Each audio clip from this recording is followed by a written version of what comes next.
channelkii buuka Cabdiraxmaan Fadlan hadday cusubtii channelkii subscribe iyo like saar saaxiib hadda hore ila joogtina ku maasantiin maanta waxaan ka hadlayaa mowduuc ah dani xalweyste waxaan leeyahay ummadii Puntland Ilaahay soo dhaafiyay baa mahad iska leh awaaru ku dilay wax walba ku dilay dib kasto uga soo tagay oo isku diray uu kala dilay markaas hadda wuxuu leeyahay waxaan u soo socdaa Soomaali weyn kullay waxa taaway ogtahay dah kama saarno inaad kaligistalis tahay waa ogyihiin marka de ummadda Ilaahay sida horena maahan lacag kastii hataa Puntland ka soo dhacday muqdisho baa lagaaga dhicay hal codna ma helaysid Ilaahay idinkiisa dadka xaqooda cunteen way ka soo baxaysaa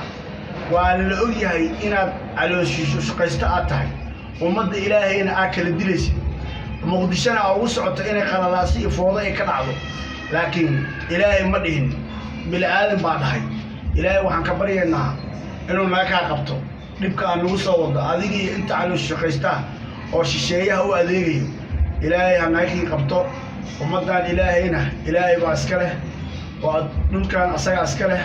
dadka dulmiga ku wadana insha Allah ta'ala Ilaahay wuu qabanaya waxa lagu jira bil Shacbaan